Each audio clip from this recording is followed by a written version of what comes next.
నిర్మల్ జిల్లాలో ఏఈ అవినీతిపై రైతులు కదం తొక్కారు. కడెం మండలం ధర్మాజీపేట్ వద్ద నిర్మల్ మంచిర్యాల ప్రధాన రహదారిపై రైతులు ధర్నా రాస్తారోకో నిర్వహించారు.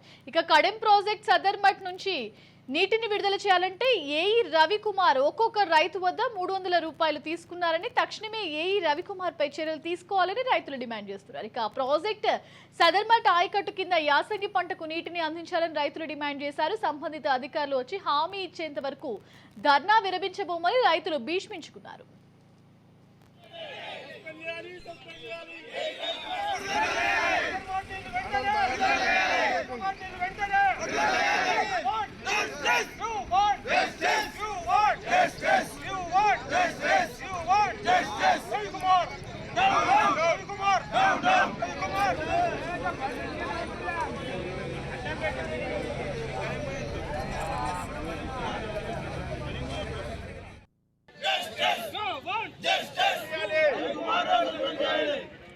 ప్రాంతాలకు నీళ్లు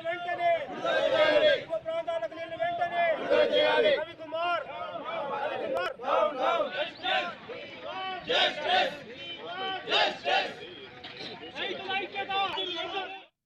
నిర్మల్ జిల్లాలో ఏఈ అవినీతిపై రైతులు కదం తొక్కారు. కడెం మండలం ధర్మాజీపేట్ వద్ద నిర్మల్ మంచిర్యాల ప్రధాన రహదారిపై రైతులు ధర్నా రాస్తారోకో నిర్వహించారు. ఇక కడెం ప్రాజెక్ట్ సదర్మట్ నుంచి నీటిని విడుదల చేయాలంటే ఏఈ రవికుమార్ ఒక్కొక్క రైతు వద్ద 300 రూపాయలు తీసుకున్నారని, తక్షణమే ఏఈ రవికుమార్ పై చర్యలు తీసుకోవాలని రైతులు డిమాండ్ చేస్తున్నారు. ప్రాజెక్ట్ సదర్మట్ ఆయకట్టు కింద యాసంగి పంటకు నీటిని విడుదల చేయాలని రైతులు డిమాండ్ చేస్తున్నారు. ఇక సంబంధిత అధికారులు వచ్చి హామీ ఇచ్చేంత వరకు ధర్నా విరమించబోమని రైతులు భీష్మించుకున్నారు. ఓవరాల్ ఇదే అంశానికి సంబంధించి మరింత సమాచారం మా ప్రతినిధి శ్రీనివాస్ అందిస్తారు. శ్రీనివాస్, మనం చూసుకుంటే కడెం ప్రాజెక్ట్ విషయానికి వస్తే నీటి విడుదలకి సంబంధించి రైతులు ఏఈ అవినీతికి పాల్పడుతున్నారంటూ కూడా ధర్నా చేస్తున్నట్టు తెలుస్తుంది. దీనికి సంబంధించి అప్డేట్ ఏంటి?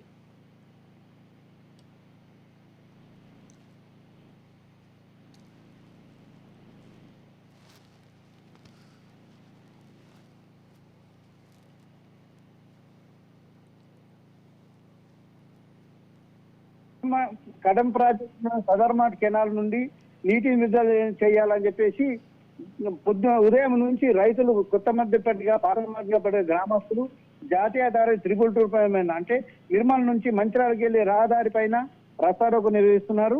అయితే ఈ సదర్మాట్ కెనాల్ నుండి దాదాపు 50,000 ఎకరాల పంట పండుతుంది.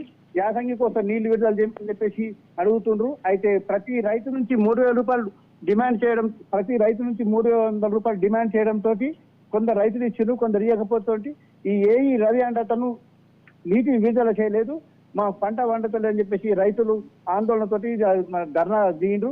కొత్త మడిగే పాత మడిగే రైతులు ధర్నా చేసిండ్రు. అయితే మనం నేరుగా రవిని మనం అడగగా నాకు ఎవరు రైతులు డబ్బులు ఇవ్వలేరు, వాళ్ళు అబద్ధం ఆడుతారని చెప్పేసి అంటున్నారు. మరి నీటిని ఎందుకు విడుదల చేస్తలేవంటే మాత్రం అతను సరైన సమాధానం చెప్తలేడు, దాటవేసే ధోరణిలో ఉన్నాడు. దాదాపు 30,000 ఎకరాల పంట యాసంగి పంట పండే పరిస్థితులు లేదని చెప్పేసి ఇక్కడ రైతులు ఆవేదన వ్యక్తం చేస్తున్నారు. ప్రభుత్వం రైతుల గురించి ఎన్ని పథకాలు పెట్టినా స్థానికంగా అధికారులు మాత్రం చేయడం లేదని చెప్పేసి రైతులు ఆవేదన వ్యక్తం చేస్తున్నారు. Right, thank you Srinivas.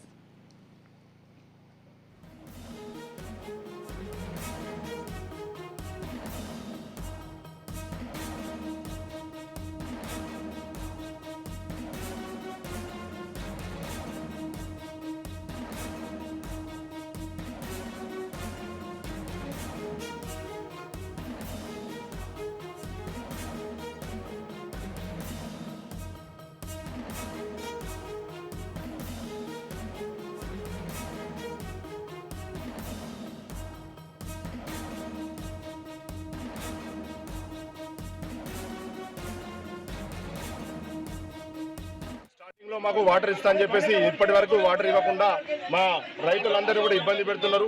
మేము ఇక్కడ ఈ సమస్య గురించి మేము ఎమ్మెల్యే గారిని కూడా కలిసాము. ఎమ్మెల్యే గారు కూడా ఇమీడియట్ రియాక్షన్ అయ్యి మన ఏఈ గారికి ఫోన్ చేయడం జరిగింది. ఆ ఏఈ గారు ఇప్పటి వరకు కూడా స్పందించలేదు. స్పందించినప్పటికీ కూడా కాల్ చేస్తే కాల్ రెస్పాండ్ కావట్లేదు. డబ్బులు కావాలని చెప్పేసి డబ్బులు కూడా తీసుకోవడం జరిగింది. ఇలా మా రైతులను చాలా ఇబ్బంది పెడుతున్నారు. ఫోన్ చేస్తే రెస్పాండ్ అవ్వట్లేదు. వారానికి ఒకసారి నీళ్ళు ఇస్తున్నారు, వారానికి ఒకసారి నీళ్లు కాదు కదా, అసలు ఏం కూడా లేదు. పొలాలను ఎండిపోతున్నాయి. కావాలంటే ఒకసారి అధికారులు వచ్చి కూడా చూడాల్సిందిగా కోరుచున్నాము. దాంతోపాటు ఇరిగేషన్ డిపార్ట్మెంట్ వెంటనే సస్పెండ్ చేయాలి.